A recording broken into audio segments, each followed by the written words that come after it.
ஆழ்வார் எம்பெருமானார் ஜீயர் திருவடிகளே சரணம். ஜீயர் திருவடிகளே சரணம்.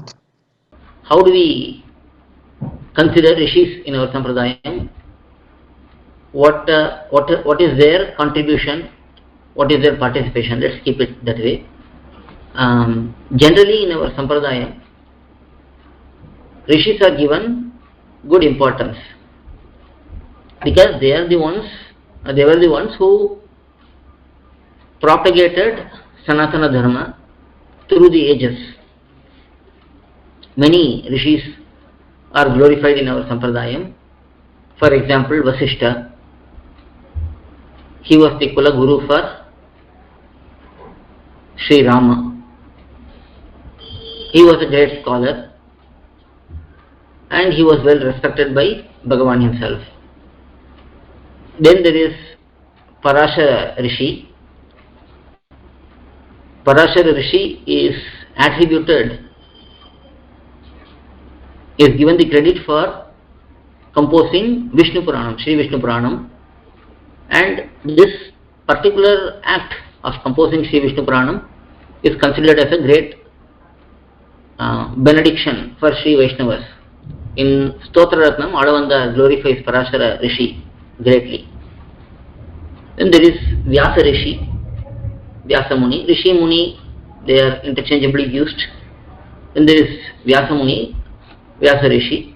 He is known to have composed Puranas, Mahabharata, and then he is the one who is credited to have divided the Vedas into 4 officially. So Vyasa is also glorified as Vishnu's avatar, Vyasaya Vishnu Rupaya, in that shlokam in Sri Vishnu Sahasranam, which is very familiar to us. So Vyasa Rishi is greatly glorified.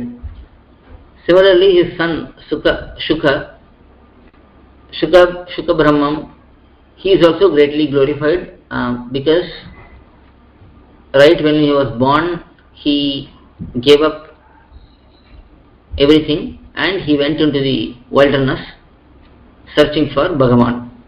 He was self-realized even when he was a very young child. And when Shuka had left Vyasa's home, Vyasa became very disturbed and he started running around and crying and was searching for his son. Such was his affection towards Shuka, who was a great Bhakta Bhagavata of Bhagavan. There is also the 4 Manasa Putras of Brahma, who are also known as Rishis, Munis. Sanaka, the 4 Manasa Putras, they are also glorified that they are always engaged in Brahma Bhava, that is, meditating on Bhagavan only.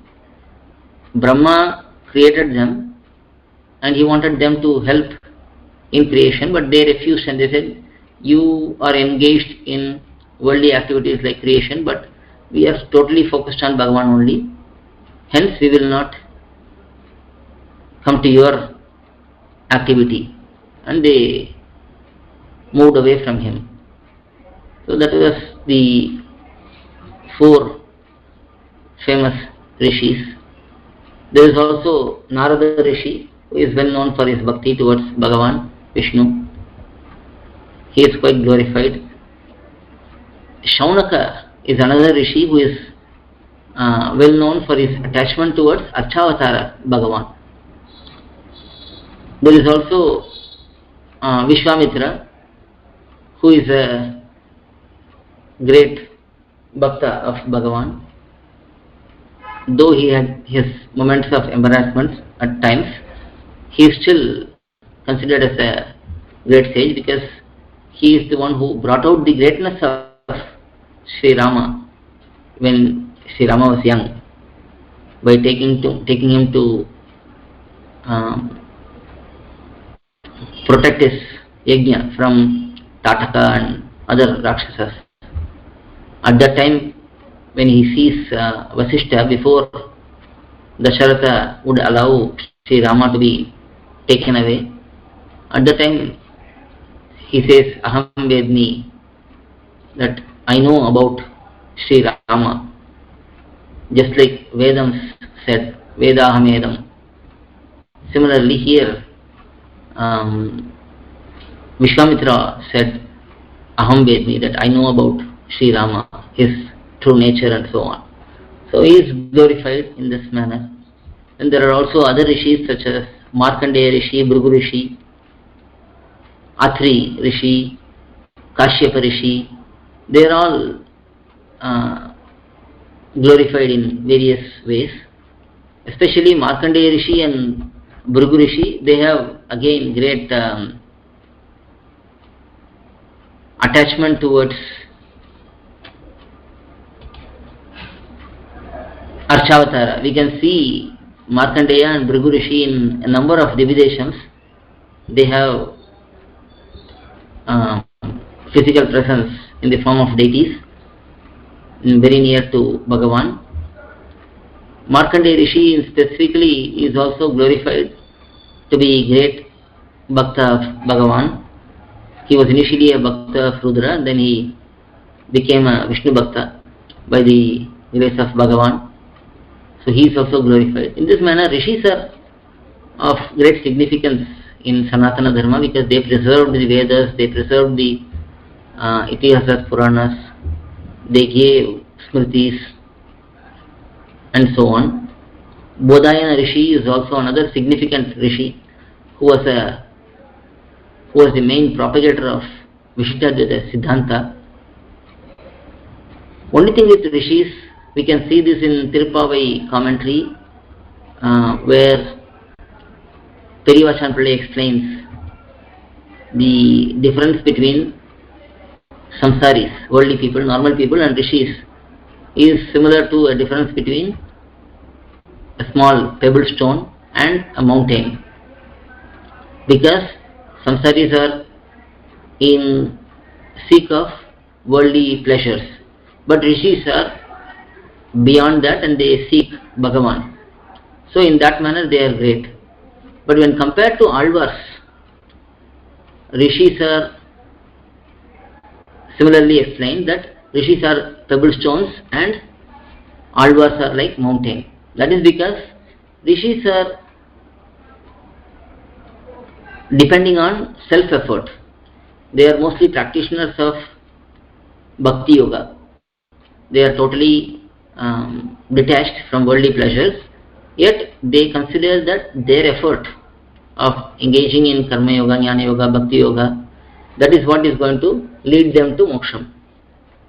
So that is the only drawback of rishis, that they were dependent on self-effort. They are not totally surrendered personalities. Maybe a few rishis were there who were totally surrendered, but not all of them in general. So that is where they are different from our Alvars. But other than that, rishis play a significant role in our Sanatana Dharma and Sri Vaishnava sampradhAyam. So that was the question about rishis. There was also a question in that where they engaged just in Ashtanga Yoga and did they have disciples and so on. They did have Guru Parampara and rishis also, and those who were coming in that Guru Parampara, they were practicing and preaching what they learned from the previous Guru in that Parampara. And they were not just engaged in Ashtanga Yoga. Ashtanga Yoga is part of the process where one has to go through the 8 limbs of yoga, starting from pranayama and so on. So those were part of their practice, but they are not just Ashtanga yogis, they are beyond that. This is about rishis. Alvar எம்பெருமானார் ஜீயர் திருவடிகளே சரணம், ஜீயர் திருவடிகளே சரணம். To learn such valuable information about our Sri Vaishnava Sampradaya, please download KOYIL, KOYIL app from Google Play Store or Apple App Store. Our website is koyil.org, KOYIL.org.